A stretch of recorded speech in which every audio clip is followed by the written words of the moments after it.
There are legends in the galaxy, and then there is Revan, a warrior whose footsteps are stitched directly into the fabric of destiny, a figure who walked into the heart of darkness, returned carrying its secrets, and then vanished into the silence between stars. Some say Revan was the Jedi who saved the Republic. Some say he was the Sith who nearly broke it. Others whisper that he was neither, that he became something older, something stranger, something that the Force itself had to reshape in order to contain. This is the eternal shadow of Revan, a shadow that moves across eras where he does not physically exist. Yet his influence bends the galaxy's fate like a hidden hand guiding the cosmic wheel. Tonight, we step into that shadow, not to judge him, not to worship him, but to understand the warrior who bent destiny and left echoes that still tremble through the Force. Theory 1. Revan's mind was never fully his own. First truth we must confront is simple but unsettling. Revan's mind was fragmented long before the Jedi Council wiped his memories. During the Mandalorian Wars, Revan discovered artifacts and ancient archives that weren't meant for mortal understanding, and each revelation chipped away at his identity. Not corrupting him, but rearranging him. He didn't fall to the dark side. He was rewritten by the Force as if preparing him for something greater. Mind molded not by the Jedi. Not by the Sith, but by destiny. Theory 2. The Mandalorians unknowingly awakened him. Revan never sought the Mandalorian Wars, but when they began their conquest, something ancient stirred in him, not emotion, not vengeance, but instinct, like a forgotten program. Rebooting. The Mandalorians didn't awaken a Jedi hero. They awakened a dormant Force-sensitive entity shaped for conflict on a galactic scale. The war didn't transform Revan. It revealed him. Theory 3.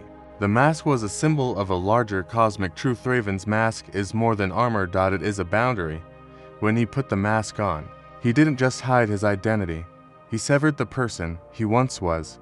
The mask became a metaphysical anchor that allowed Revan to operate outside the limitations of normal consciousness, a bridge between his Jedi life, his Sith life, and the mysterious purpose the Force was building within him. Removing the mask later was not symbolic redemption. It was the death of a persona the Force no longer required. Theory 4. Revan understood the dark side on a structural level. Most Sith used the dark side like fire. Revan used it like architecture. He didn't drown in emotions. He shaped them, compressed them, built structures of intent and strategy. That's why he created empires instead of chaos. Why he forged alliances instead of destroying everything in his path. He didn't wield the dark side as a weapon. He treated it like a tool set to engineer the galaxy's future. Theory 5. The Jedi Council's mind wipe didn't work the way they thought. When the Jedi erased Revan's memories, they believed they were restoring him to the light. But Revan's mind was already layered, compartmentalized, and reinforced by years of exposure to ancient power. The mind wipe didn't overwrite him. It simply peeled back a single version of him. The real Revan, the core self, remained buried, intact, waiting. This is why his memories returned with such force. They weren't lost, they were sealed. Theory 6. Revan's bond with the Force was symmetrical. Most Jedi and Sith are aligned unevenly. Some feel the Force through harmony. Others through passion. Revan felt both equally, a rare symmetry that allowed him to switch between light and dark without losing himself completely.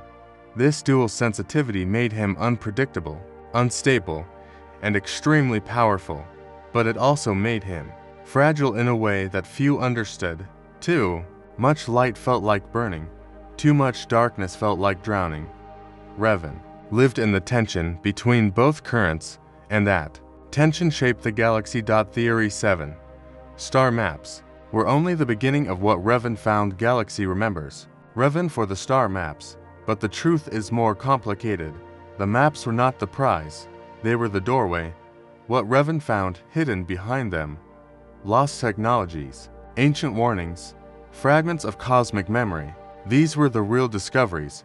The Star Forge was merely the most visible creation of a far older system. Revan didn't just find a weapon, he found a script written by an ancient intelligence, and he attempted to rewrite it. Theory 8. Revan's strategy against the Republic was surgical. Not cruel. Revan's war looked brutal on the surface, but when examined closely, it becomes obvious that he was targeting supply chains, isolating hyperlanes, destabilizing fleet structures, minimizing civilian death where possible. Revan wasn't trying to destroy the Republic. He was trying to amputate the parts corrupted centuries earlier. He acted like a surgeon removing infection, and he intended to rebuild. Theory 9. Bastila was not the reason. Revan returned to the light. The galaxy often romanticizes Revan's redemption, but Bastila was not the source of his transformation. She was the catalyst that triggered his buried memories. Nothing more. Revan didn't choose the light because of love. He chose it because the Sith Empire he served was too small for the threat he foresaw. The real enemy was always beyond the edges of known space. Theory 10. The true Sith Empire was only a symptom. Revan is remembered for discovering the Sith Emperor, but the Emperor was not the ultimate danger. The true Sith Empire that Revan confronted was simply another echo, another faction, another splinter of a much older lineage. What frightened Revan wasn't the Empire itself. It was the pattern. Every time the galaxy healed, something ancient returned to tear it down. Revan realized that history was not a line, but a loop, and he was at the center each time it swung back. Theory 11. Revan's visions were not premonitions, they were memorized. This theory is controversial, but compelling. Revan's visions of ancient wars felt vivid because they were not glimpses of the future, but suppressed memories of lives connected to him through the Force, echoes of earlier cycles, fragments of earlier selves, lessons encoded into his consciousness. Across years, Revan wasn't just learning from the past. He was remembering it. Theory 12. His disappearance was not an escape. It was a return. When Revan left known space, people assumed it was self-imposed exile, but exile is retreat. Revan was not retreating. He was returning to the source of his vision, the origin of the threat, the place where destiny had first touched his mind. Revan didn't go to hide. He went to finish what had begun centuries before his birth. Theory 1-3. Revan's imprint on the Force is permanent. Most Force users fade into myth. Their presence dissipates. Revan is different. His echo remains active, preserved, sharpened, resonating in the Force like a pulse. It continues influencing events subconsciously, guiding the Jedi in subtle ways, disturbing the Sith in psychic tremors, stirring visions and sensitives across the galaxy. Revan is not a ghost. He is an imprint carved into the energy field of life itself. Theory 14. The Star Forge did not corrupt Revan. It recognized him. Star Forge is often described as a corrupting machine, but Revan was not overwhelmed by it the way others were. He communed with it. The Forge did not twist his mind. It responded to him, resonated with his dual nature, identified him as a compatible conductor for ancient power. Where others burned under its influence, Revan shaped its output with disciplined precision. The Forge didn't control Revan. Revan stabilized it. Theory 15. Revan saw the galaxy as a single battlefield. Jedi plan in decades, Sith plan in generations. But Revan planned in cycles, thousands of years long. He saw repeating patterns of rise and fall, patterns shaped by ancient hands and cosmic pressure. To him, every war was the same war. Every faction was a variation of a previous era. Every victory came with a shadow attached. Revan operated on the belief that the galaxy was one continuous battlefield, and he was merely the latest general in a conflict far older than his lifetime. Theory 16. Malak was never the real threat. People say Malak betrayed Revan, but this is only a fragment of the truth. Malak was a weapon, not a leader, a blunt force designed for chaos, not strategy.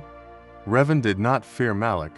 He feared what Malak represented, the galaxy's natural tendency to produce tyrants when left unchecked. Malak was the symptom, a reflection of what the Republic would eventually face on a much larger scale. Revan's goal was to prevent the rise of someone worse. Theory 17. Revan's will was strong enough to resist the Emperor, but not without cost when Revan confronted the Sith Emperor. His mind endured something unimaginable. Most Jedi would have been erased in seconds. Revan resisted, but resistance does not equal victory.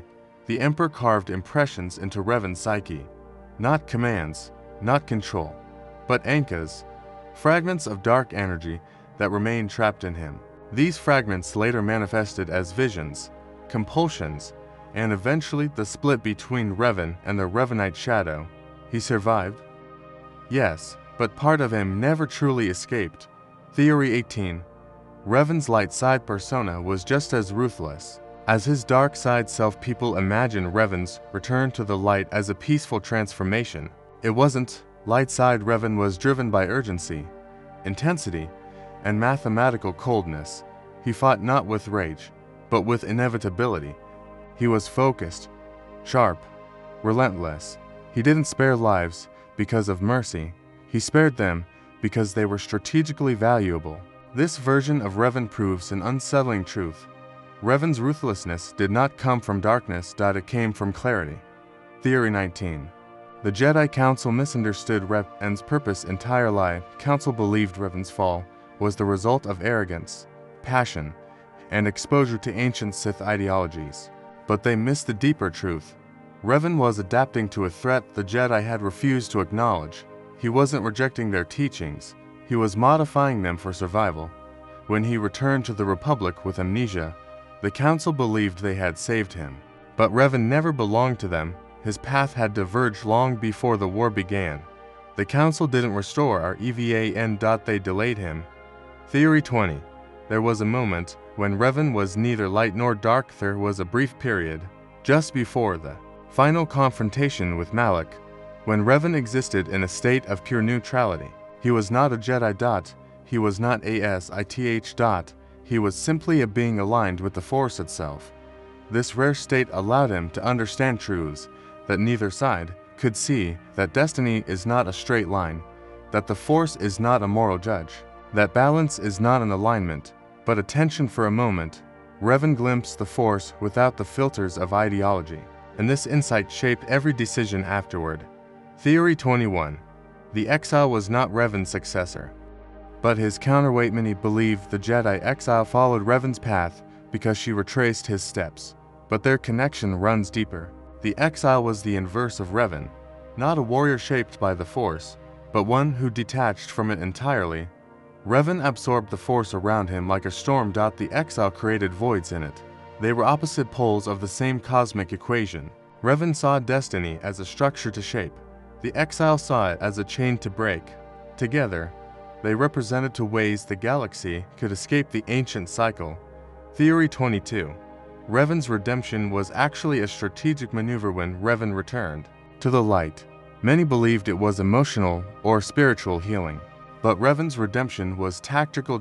As a Sith Lord, he had limited influence over the Republic. As a redeemed Jedi, he gained access to the Council's archives, Republic intelligence, formerly restricted fleet routes, long suppressed histories. Our ancient Jedi prophecies. Revan used redemption as a key to unlock information he couldn't reach as a Sith. His return to the light wasn't repentance. It was reconnaissance. Theory 23. Revan's senses extended beyond normal Force perception. Revan perceived the Force in layers: emotion, intention, probability, resonance, memory. Most Force users sense presence. Revan sensed patterns. When he entered a battlefield, he felt the future forming and collapsing in real time. When he confronted an enemy, he felt their motives as vibrations in the Force. This ability is why Revan's strategies felt surgical and prophetic. He wasn't guessing. He was calculating with sensory input no one else could see. Theory 24. Revan's holocrons were designed to be decoded, not listened to. Revan created holocrons throughout his life, but they were not instruction manuals. They were puzzles, layers of encrypted wisdom, intended for someone who could think like him. Each holocron was written with Jedi logic, Sith philosophy, mathematical riddles, symbolic illusions, hidden emotional quests. A student who could decode them wouldn't just learn Revan's knowledge, they would learn how Revan thought. He wasn't passing down lessons, he was searching for a successor who could surpass him. Theory 25. Revan's will lingered in the Force long after his disappearance. When Revan vanished into deep space, the galaxy believed his story had ended. But the Force remembers differently. Revan's will, sharpened by years of conflict, burned into reality by cycles of rebirth, remained active as a subtle guiding current. Jedi Masters reported strange clarity in meditation. Sith Lords heard whispers of doubt in their anger. Sensitive individuals saw visions of a masked figure in the dark. Revan wasn't haunting the galaxy. He was influencing its trajectory from the other side of consciousness, a presence too vast to fade. Theory 26. Revan's final mission was not to defeat the Emperor, but to break the cycle. Revan's pursuit of the Sith Emperor is usually seen as a direct attempt to stop him, but the deeper truth is more complex. Revan was trying to disrupt the cycle of rise gives corruption, gives war, gives collapse, gives rebirth. It had defined the galaxy for millennia. The Emperor was only one piece of the machine. Revan wanted to fracture the system that kept producing tyrants, cataclysms, and mass suffering. He wasn't trying to save the Republic. He was trying to save the future. Theory 27. Revan understood that he could never return home. By the time Revan fully understood his destiny, he realized something painful. He could not go back. Not to Bastila. Not to the Republic. Not to the Jedi. His mind had traveled too far. His soul had been divided too many times. His purpose was no longer tied to normal life. Revan's path demanded solitude. Those he loved would only become weaknesses that ancient forces could exploit. Leaving was not abandonment. It was protection. Revan's story does not end on a battlefield. It does not end in a throne room, or a hidden temple, or in the archives of the Jedi and Sith. Revan's story ends in the space between stars, a silence so deep that only the Force itself can carry sound through it. Because Revan was never meant to die in a single lifetime. He was never meant to be remembered by one era. He was never meant to stand as hero or villain. Revan was a correction, an anomaly created by the Force whenever the galaxy drifted too far into imbalance. A mind reshaped by war, a soul split by purpose, a destiny sharpened by ancient power. He was the one who walked into darkness knowing it would change him. He was the one who returned to the light knowing it would cost him. He was the one who left the galaxy knowing no one would understand him. And that is how legends are made, not from recognition, but from sacrifice. The final drift in the final quiet moments of his journey. Revan drifted into the far reaches of unknown space, not defeated, not broken, but aware that he had pushed destiny as far as one lifetime allowed, aware that the shape of the future was no longer his to guide, aware that even if the galaxy forgot his name, it would still live because of him. Revan didn't fear the darkness ahead. He had walked through it too many times to be afraid. What he feared was that no one would continue the work. But the Force had already answered that fear. It had sent others to exile, the future Jedi, the distant heroes who would rise centuries later. Revan was not the end of a story. He was the beginning of a correction that would ripple through time. What Revan truly left behind no empire, no dynasty, no holocron with step-by-step instructions.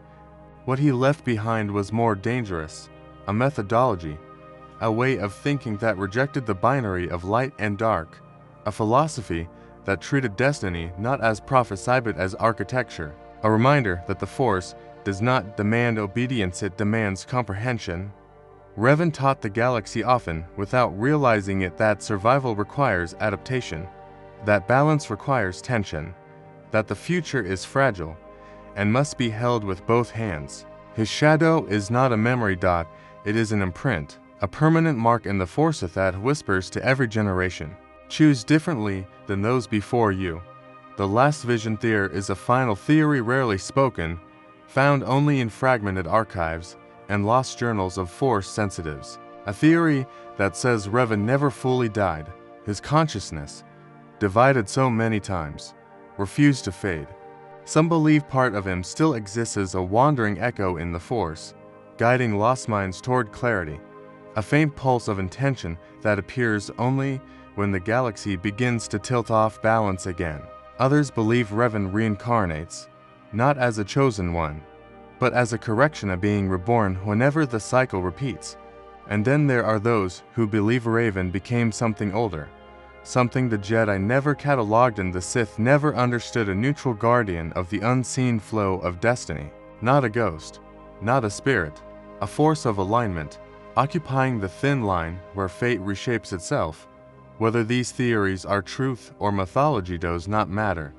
What matters is this: Revan's story is not about who he was. It is about what he represents. The final statement Revan proved something the galaxy long believed impossible, that a single life, even a fractured, divided, wounded life, can bend the trajectory of destiny itself. Not because of power, not because of titles, not because of prophecy, but because of a willingness to face the ancient darkness that everyone else tried to ignore. Revan stood before the cycle and challenged it. He stepped into patterns older than the Republic dared to break them. He confronted empires that existed before the Jedi Order and dared to question them. He carried the weight of 1,000-year sand, dared to rewrite their future. This is why the galaxy still whispers his name, not in fear, not in worship, but in recognition of a truth that echoes through the Force. Destiny is not fixed. It bends for those who have the courage to confront it. Revan did not bend destiny for glory. He did not bend it for conquest. He bent it because someone had to. Because the galaxy needed a fracture in order to heal. And somewhere in the quiet space, beyond the outer rim, in the silent place where the Force becomes a soft, distant hum, Revan's shadow still drifts. Not watching. Not waiting. Simply existing as a reminder that balance is fragile, and the future is always vulnerable. This is the eternal shadow of Revan, the warrior who bent destiny, the soul who walked through the cosmic cycle and left it trembling behind him. Revan's story does not end. It resonates.